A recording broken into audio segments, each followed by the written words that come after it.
Olá, queridos alunos do Colégio Santa Rita, primeiro ano A e B, professor Pedro Valdeir com vocês mais uma vez, né? Mais uma aula nesse modelo aí à distância, Colégio Santa Rita levando qualidade nas suas aulas, investindo cada vez mais para que chegue até vocês, nossos alunos, uma aula cada vez melhor, ok? Dando continuidade ao nosso conteúdo, na aula passada, nas aulas passadas, estávamos tratando de já biomas e domínios morfoclimáticos, ok? Na primeira aula sobre esse assunto, tratamos da floresta amazônica, tendo em vista a maior floresta tropical do mundo, Vimos que a floresta amazônica ela se divide em a Amazônia Legal, ela pode ser classificada como Amazônia Legal e Amazônia Internacional.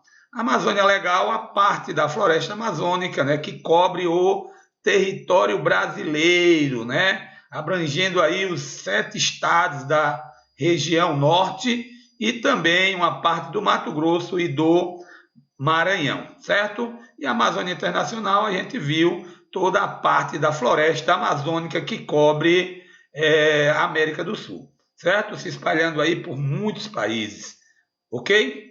É uma imensa floresta tropical que tem uma biodiversidade gigantesca.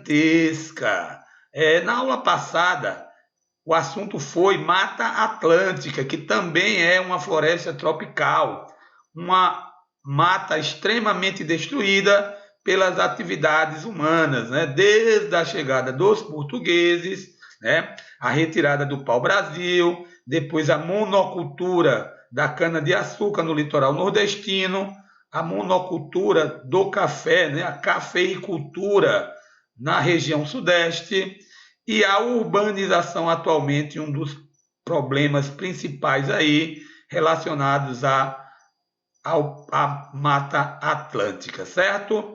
Nesse mesmo dia falamos aí de Mata dos Cocais, uma formação vegetal de transição entre a Caatinga quente e seca e a Amazônia quente e úmida, Mata dos Cocais, suas principais espécies, a carnaúba e o babaçu, certo? Ocorrendo aí principalmente no Piauí e Maranhão, a carnaúba mais importante no Piauí, e o babaçu no Maranhão.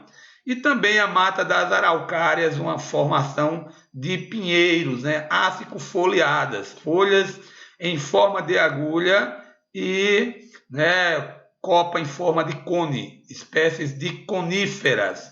O único exemplar de pinheiro do território brasileiro, certo? Então, agora dando continuidade a esse conteúdo, que é um dos conteúdos mais cobrados nas provas de vestibulares e do Enem, certo? Como também na UPE, que vocês vão fazer, o pessoal aí do primeiro ano A e B do Colégio Santa Rita, vão realizar essas provas no final do ano, a prova da UPE. Estamos nos preparando. Chegar para essa prova aí, final do ano, o mais bem preparado possível, porque o Colégio Santa Rita leva aula de qualidade até vocês, certo? Então hoje vamos observar, vamos falar, vamos estudar sobre a caatinga. Hoje vamos estudar sobre a caatinga. A caatinga é uma formação vegetal que ocorre, esse bioma ocorre no sertão nordestino, Esse bioma ocorre no sertão nordestino e no norte de Minas Gerais, certo? Uma formação vegetal que se adapta muito bem aos lugares secos. Vocês podem observar como a água aqui ela não é disponível, como há um problema relacionado aqui à questão da água, um problema aqui relacionado à questão da água e as espécies, espécies com espinhos, ausência de folhas em alguns casos e presença de espinhos exatamente para evitar a perca de água. Aí a gente lembra lá da Amazônia, é por causa da água, é por causa da escassez de água que essas espécies aqui da caatinga possuem folhas pequenas, né, e muitas vezes a ausência de folha e no lugar das folhas os espinhos, exatamente para, né, não desperdiçar a pouca quantidade de água que existe na região, certo? Caatinga, mata branca, assim foi chamado pelos índios, né? O nome caatinga em tupi significa mata branca, exatamente porque durante um período do ano esta mata, né, perde a maior parte das folhas e fica uma paisagem acinzentada, ok? Espécies xerófilas e caducifólias. O que são espécies xerófilas? Espécies xerófilas são espécies, né, adaptadas a lugares secos. Espécies adaptadas a lugares secos, né? Essas espécies, muitas vezes, né, algumas perdem as folhas durante o período mais seco. A esse processo de perca de folhas dá-se o nome de caducifólias, espécies caducifólias que perdem as folhas durante um período do ano, certo? Espécies caducifólias. Então, a caatinga, espécies xerófilas, adaptadas a lugares secos, e caducifólias, exatamente porque perdem as folhas durante um período do ano, certo? É uma forma de se defender contra o período de estiagem, que é muito longo aqui neste domínio, da caatinga, certo? Então, as árvores, né, formadas aí por espécies arbustivas, né, com galhos retorcidos, casca, e aí muitas vezes as folhas perdem, né, caem para dar lugar a espinhos, e consequentemente esta característica faz com que essa vegetação consiga suportar este período mais seco, que é o período da estiagem, certo? O clima da caatinga, o clima, né, localizado aí, ó, na região nordeste e parte do sudeste. No sudeste, compreendendo aí, como eu já falei, o norte de Minas Gerais, né? O bioma da caatinga, ele ocorre em área de clima semiárido. E quais as principais características desse clima semiárido? As principais características do clima semiárido é exatamente um clima quente e seco. Clima quente e seco, clima com poucas chuvas escassas e mal distribuídas durante o ano. Predomina aí períodos de longa estiagem, certo? Então, as chuvas se concentrando entre dezembro e março, podendo se estender aí até abril ou maio, mas na maior parte do ano, essas chuvas elas não acontecem, certo? A hidrografia da caatinga, né? A hidrografia é marcada por uma hidrografia, né, com rios intermitentes, né? Rios intermitentes. O que são rios intermitentes? Rios que durante a maior parte do ano fica sem água. São rios que não têm água durante o ano inteiro, também chamados de rios temporários. Esses rios intermitentes também são chamados de rios temporários, ok? Alguns rios no domínio da caatinga são perenes. O mais importante deles, o Rio São Francisco, que tem um grande volume de água. O Rio São Francisco tem um grande volume de água porque não nasce em área de clima semiárido. O Rio São Francisco, ele nasce em cima da Serra da Canastra, na região sudeste, certo? Clima tropical, certo? Os solos da caatinga são solos de pouca profundidade e pedregosos, exatamente porque se formou a partir do intemperismo físico, certo? O intemperismo físico que dá origem a esses solos cascalhentos, certo? Mas mesmo assim, nos solos da caatinga temos uma grande quantidade de minerais, o que permite a agricultura. Um dos principais problemas enfrentados nesse domínio aí em relação à agricultura, exatamente a escassez de água, né? Os solos, apesar dessa escassez de água, os solos têm uma certa fertilidade. O bioma da Caatinga é um bioma com uma variedade de espécies, né, considerável, certo?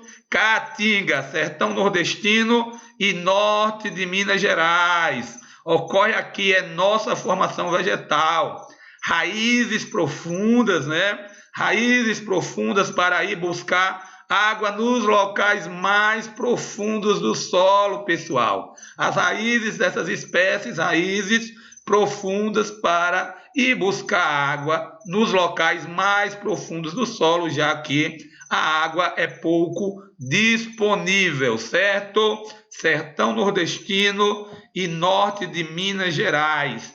Espécies xerófilas e caducifólias, espécies xerófilas adaptadas a lugares mais secos e caducifólias, aquelas espécies que perdem as folhas durante um período do ano. O relevo é as depressões, depressão do São Francisco e a depressão sertaneja. Inclusive nós aqui, né, a micro-região de Picos, vivemos aqui na região da depressão sertaneja, uma área rebaixada em relação ao relevo que está ao seu redor. De um lado nós temos o Planalto da Borborema, do outro lado as serras e chapadas do Piauí e Maranhão. E a depressão sertaneja enfincada aí no meio dessas duas áreas mais altas. Por isso uma depressão. E exatamente o Planalto da Borborema que dificulta a chegada da água até aqui a nossa região do sertão, certo? O Planalto da Borborema, ele serve como um obstáculo natural. Ele serve como um obstáculo natural, impedindo que as massas de ar secas que vêm, as massas de ar úmidas que vêm do litoral cheguem até o sertão nordestino, certo? Domínio da Caatinga, este domínio aí, certo? Que tem como característica ser resistente, ser muito resistente à seca e conseguir sobreviver com pouca disponibilidade de água, certo? E agora a gente vai falar sobre a área de distribuição original do Cerrado, o Cerrado que também é, né, um importante bioma aí relacionado ao território brasileiro. Podemos observar que o Cerrado ele se concentra principalmente aqui na parte mais central do território brasileiro, região centro-oeste, pegando Goiás, o Mato Grosso e o Mato Grosso do Sul. Mas ele se espalha também por Minas Gerais, região sudeste, Bahia, Piauí, Maranhão e Tocantins, região aqui, Bahia e Piauí, Maranhão, Nordeste e Tocantins, região norte. Esta parte aqui que eu estou passando a seta, ela forma o chamado Mapitoba, o Ma de Maranhão, Pi de Piauí, Tó de Tocantins e Ba de Bahia, o Mapitoba, que hoje é a nova fronteira agrícola do território brasileiro, produzindo principalmente soja, mas também milho e algodão, certo? Aí você observa aqui que, bem aqui onde a setinha está, esses 4 estados, eles se encontram formando uma só fronteira. Então, esta região hoje, conhecida como Mapitoba, é a nova fronteira agrícola do Brasil, certo? Grande produtora de soja. Maranhão, Piauí, Tocantins e Bahia já caiu muitas vezes nos vestibulares a questão tratando aqui do Mapitoba, certo? Então podemos dizer que apesar de predominar no centro do território brasileiro, vai ocorrer também cerrado na região norte, né? Na região nordeste e na região sudeste, certo?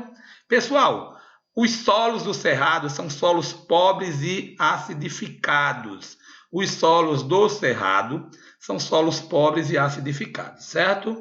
Aí você pode me perguntar, vocês, e como é que o Cerrado se tornou o maior produtor de grãos aqui do Brasil e um dos maiores do mundo, isso mesmo, um dos maiores do mundo. Por exemplo, o Brasil só perde na produção de soja para os Estados Unidos, no mundo. Como é que o Cerrado se torna um grande produtor, mesmo com solos pobres e acidificados? Aí eu vou contar a história para vocês. Até a década de 1970, o Cerrado era um semideserto. No Cerrado havia uma prática de uma agricultura extensiva, né? Uma agricultura de pouca produtividade e uma pecuária aí, né? Uma agricultura de subsistência e uma pecuária extensiva, certo? Aí a Embrapa, Empresa Brasileira de Pesquisa Agropecuária, ela desenvolveu sementes em laboratório resistentes às condições do Cerrado. Até então, a soja era produzida no centro-sul do Brasil. E aí, uma técnica criou-se, né? A Embrapa criou uma técnica, essa aqui, ó, quando se mistura calcário ao solo e o calcário ele elimina a acidez do solo, né? Esse processo que vocês estão vendo aí na foto é chamado de calação ou calagem, quando se mistura o calcário ao solo, do cerrado no caso, e o calcário ele elimina a acidez do solo. Se criou em laboratório também, a Embrapa, fertilizantes químicos. E aí, né, os gaúchos que já dominavam a técnica de plantio da soja, eles venderam suas terras no sul do Brasil, muito valorizadas, e compraram grandes hectares de terras no Cerrado. Passaram a produzir em grande escala, em grandes hectares de terra, certo? E aí, em pouco tempo, o Cerrado se tornou este celeiro agrícola que conhecemos hoje, se tornando o Brasil aí um dos maiores produtores agrícolas do mundo. O agronegócio do Brasil vai muito bem. Em um ano de pandemia como esse, que a economia está patinando ou até decrescendo, né? A ideia é que haja aí um decréscimo na economia brasileira. O agronegócio está novamente batendo recorde de produtividade. O agronegócio novamente batendo recorde de produtividade. O lado negativo é que quanto mais o agronegócio avança sobre o Cerrado, mais esse bioma é destruído, certo? Quanto mais o agronegócio avança sobre esse domínio, mais ele é destruído. Isto é um problema, sim, pessoal, isto é um problema, porque o Cerrado é considerado o berço das águas, ou seja, a maioria dos grandes rios do Brasil tem suas nascentes no Cerrado. Então, a destruição do Cerrado pode levar também a prejudicar outros biomas, né? O Rio São Francisco, o Rio Paraná, o Rio Tocantins, alguns afluentes do Rio Amazonas, todos aí com nascentes nas áreas de cerrado, certo? Então, o cerrado apresenta uma vegetação com galhos retorcidos e casca grossa e raízes profundas, exatamente essas características para resistir aí às altas temperaturas da região.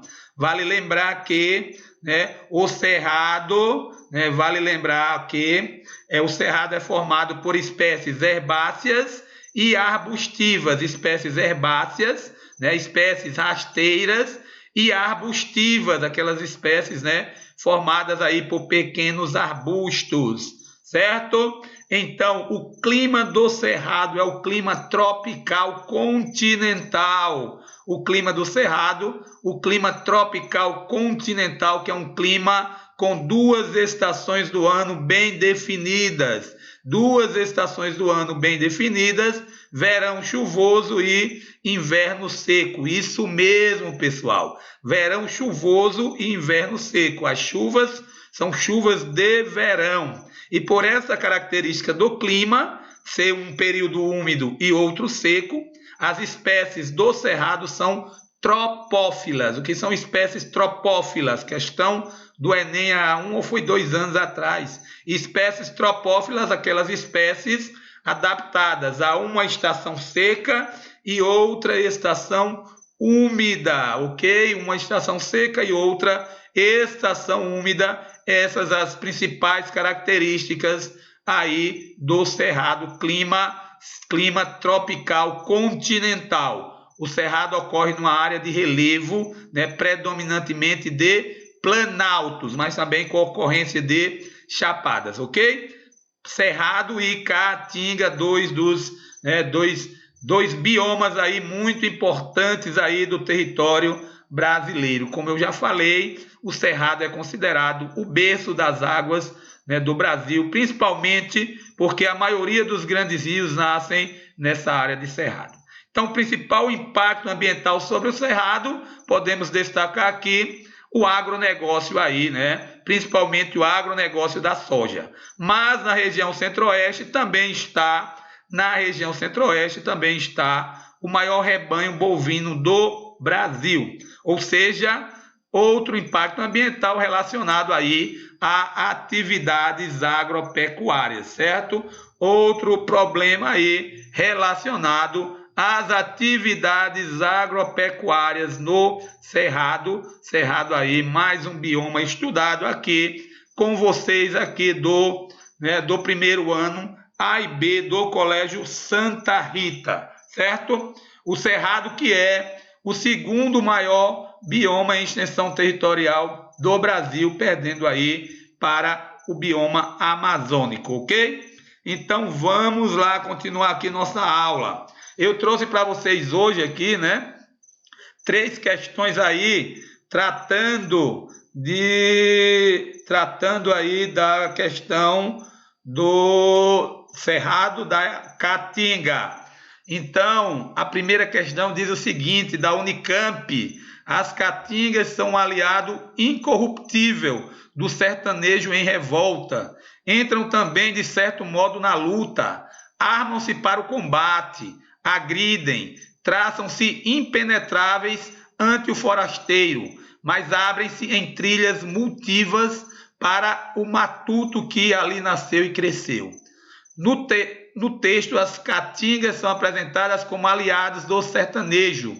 Essa vegetação está associada a, letra A, locais com precipitação maior que a evapotranspiração potencial, o que determina um ambiente quase que permanentemente seco ao longo do ano, com poucos dias que a vegetação apresenta folhas verdes. Essa questão aqui tem... Não acredito nisso não, bicho.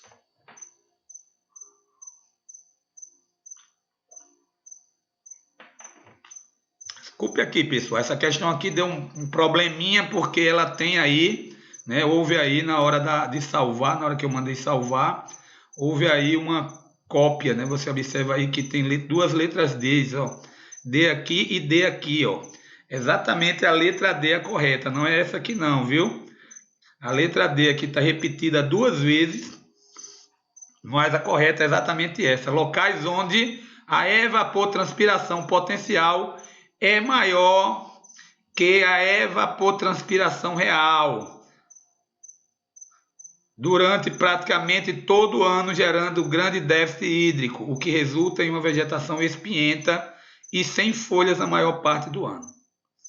A letra B diz locais onde raramente chove, o que determina uma vegetação que em nenhuma época do ano apresenta folhas verdes. Está incorreto, né? Ela apresenta sim folhas verdes durante determinados períodos do ano, né? E que nasce em solos pouco desenvolvidos e férteis, certo? Incorreta aí a letra B. A letra C, locais secos durante 6 meses por ano, o que permite a presença da vegetação com folhas durante a maior parte do ano. Claro que não, né? Embora todas as folhas caiam no período da seca.